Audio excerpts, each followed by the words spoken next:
up, me. What? I know you. All right, cool, I'm babe. What's focused. happening? We got a lot to get through today. Let's go. Don't mind him. Yes. So before we get to the Ray J story that I teased in the last hour, I did want to take a second to send a rest in peace to Rob Reiner and his wife, Michelle. So this story is still developing. Some of the details are still not confirmed. But what is confirmed is that Rob Reiner and his wife, Michelle, were found dead in their homes in L.A. with their throats slit. And it's alleged by their daughter that found them that it is a family member that is responsible. And this is reportedly all coming after an argument that happened in their home on Sunday. Tell them who Rob Reiner is. A lot of people might not know who Rob Reiner is. So Rob Reiner is a famous Hollywood director, producer, and actor. His wife, Michelle, was also a photographer. They met on the set of When Harry Met Sally, which he directed. He also directed Princess Bride, A Few Good Men. He's known actor-wise as Mike from All in the Family, which was Norman Lear's TV sitcom. So he's from the Bronx, too. Bronx, New York. Yeah, I believe his wife was from New York as well too. But yeah, one of their daughters found them dead in their home, and she's the person that told police that it was probably a family member that she believed, and that this family member, it was their son. Yes, I was getting Allegedly, to that. Yeah. So the daughter, so per reports, the daughter. We don't know if the daughter said the son, but People Magazine has it confirmed on a few sources that it may be their son. And police have said that the son is being questioned, but there has been no arrest made at the time. Horrible story. Yeah. Condolences to his family. Yes. Now switching gears back to Ray J, other Hollywood news. So you guys remember that the whole Rico conversation with Ray J and the Kardashians. So Ray J just responded via court docs to their claims of wanting to get rid of his lawsuits, and he's standing on the fact that he believes that there was something going on at a time with the Rico, which is what made him come out and say the things that he says. He's saying, Ray J says in the docs, to me, Kim and Chris have repeatedly engaged in criminal enterprise and racketeering activity, violating Rico over and over again. I have no doubt about that. He continues to compare them to Diddy, who we know was also prosecuted for Rico. And then he mentions that he went to ChatGPT for help and claims that the chatbot entrenched his beliefs that Kim and Chris were racketeers because of information that came up when he talked to ChatGPT. So there's that update for Ray J. Okay. Yeah. Now, as we continue on down in the news, more trouble things, or maybe not. Trey Songz.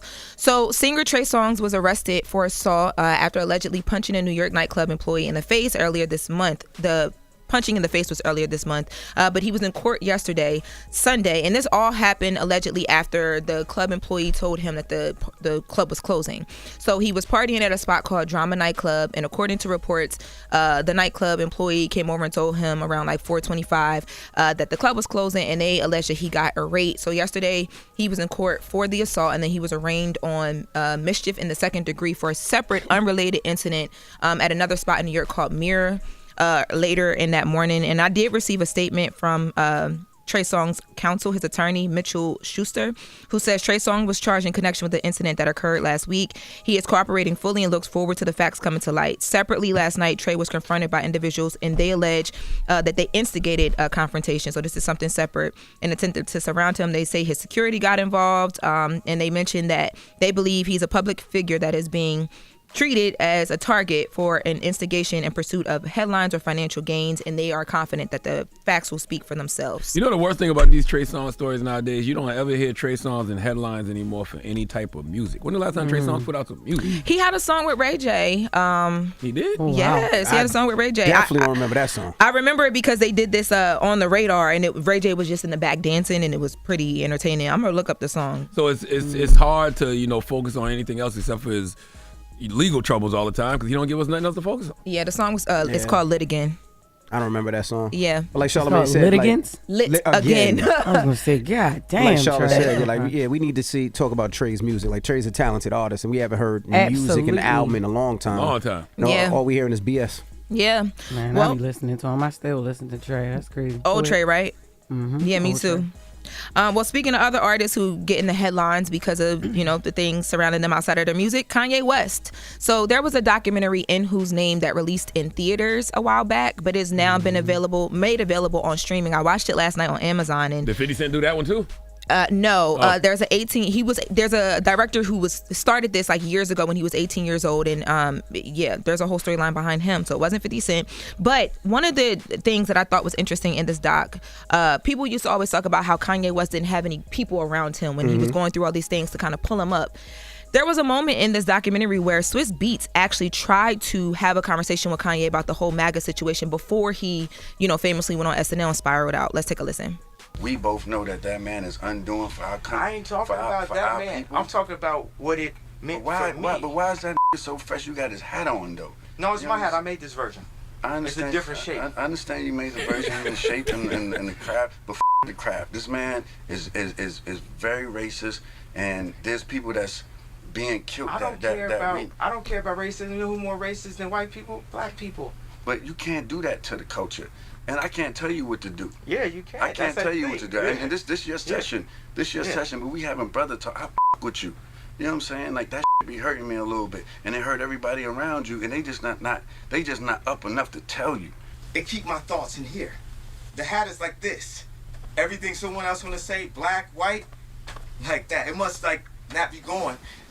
Is this doc authorized by Kanye? Like, did they want these conversations out? Like, yeah. So this is the director of it is a guy who was following Kanye around for some years, and then they decided to bring it over into theaters, and now it's hit streaming. But I will say, in watching this doc, and people have their different take on Kanye and the things he's done or whatever, it made me really feel like I hope that he's taking care of himself in a real way, because you got to really see moments where like he's literally like skitzing out sometimes on like just family members like that are trying to help him. Like Kris Jenner was trying to help him at one point. Kim Kardashian is calling him when he leaves the White House, and she's like, please stop, like I'm begging you. And she's tried to stand by him for some time. But I want to take a listen. There was a moment, because there's a conversation around the Kardashians and whether or not they put him in the best position. There was a moment between Kris Jenner and Kanye West where he talks about feeling emasculated as a man. Let's take a listen. Y'all demasculated me and made me feel like a piece of shit, and the only way I got away with it is because I was medicated. God, I would rather be dead, not in jail. Because I'd rather be dead than to be on medication. No one from the family has taken any responsibility for my hospital visit, but if we were to go online, that's 50% of what people say at least. Or maybe, am I lying? It doesn't matter. Am I lying? It do matter! It does matter! It does matter! You just said you don't. I just finished the sentence. It does matter! It matters to us and you. It doesn't matter what the internet says. It matters what we think. Yay. So what do you think? Did you have an effect on my mental health? Yes.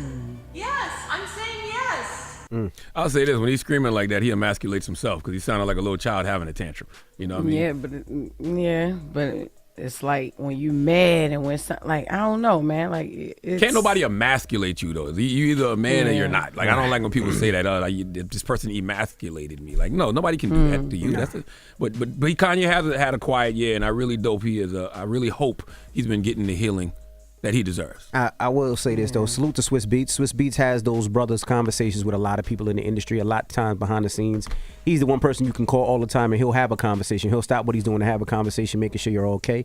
And also, I hate to give Bae credit, but Bae probably over here was probably one of the first person that told Kanye West to his face that the team around Charlamagne. Charlamagne, that told him that the people around you are not telling you what's right and what's wrong, and that he might need to leave the people around him because they're just yes men. And he said that to Kanye's face when I think did the first or second interview with Kanye. That was the first time he came up here.